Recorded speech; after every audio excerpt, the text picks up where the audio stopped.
সকলকে স্বাগতম জানাই স্টাডি ফর টপ চ্যানেলে। তো আজকের এই ভিডিওটা হচ্ছে 8 পে কমিশন নিয়ে।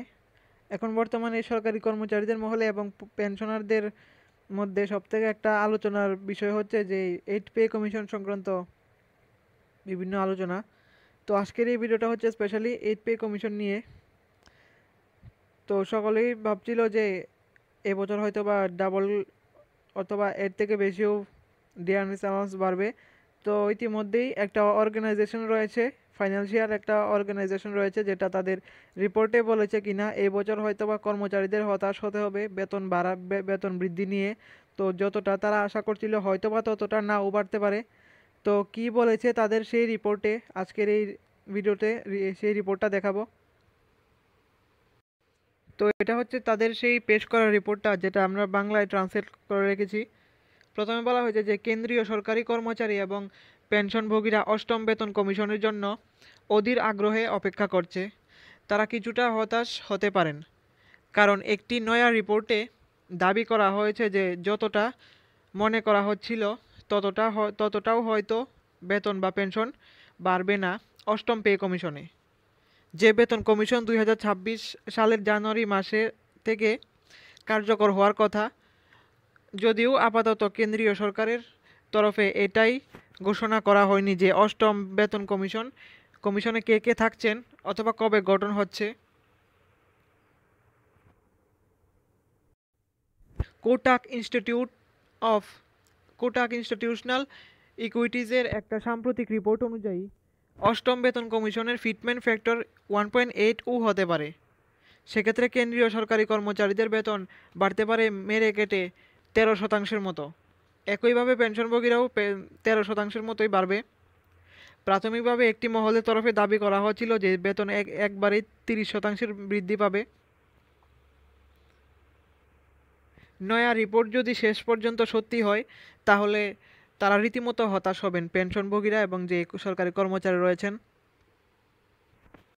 আসলে নয়া বেতন কমিশনের আওতায় কেন্দ্রীয় সরকারি কর্মচারীদের বেতন কতটা বৃদ্ধি পাবে সেটা নির্ভর করে ফিটমেন্ট ফ্যাক্টরের উপর।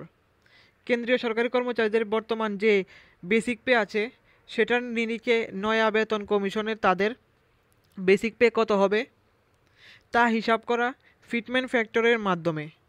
সপ্তম বেতন কমিশনে যেমন ফিটমেন্ট ফ্যাক্টর ছিল 2.57, সেই পরিস্থিতিতে কেন্দ্রীয় সরকারি কর্মচারীদের বেসিক পে এক ধাক্কায় 7,000 টাকা থেকে বৃদ্ধি পেয়ে 18,000 টাকায় পৌঁছেছিল।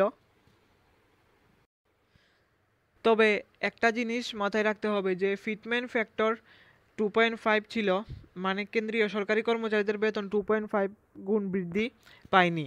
কেন্দ্রীয় সরকারি কর্মচারীদের বেতনের মধ্যে যে মহার্ঘ ভাতা বা ডিয়ারনেস অ্যালাউন্স এবং হাউস রেন্ট অ্যালাউন্স এর মতো অনেক ভাতা থাকে।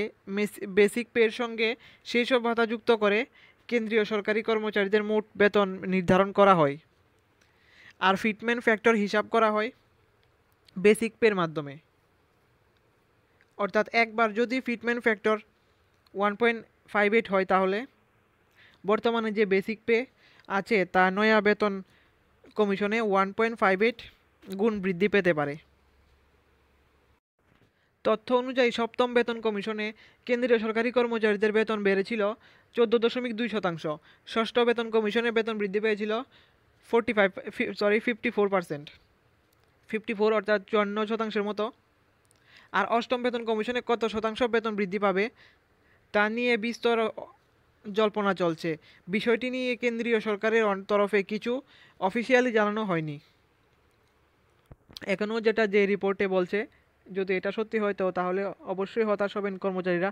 এখন দেখার বিষয় এটা কবে লাগু হয় এবং ফিটমেন্ট ফ্যাক্টর একটা মেইন বিষয়, এটা কবে করা হয়।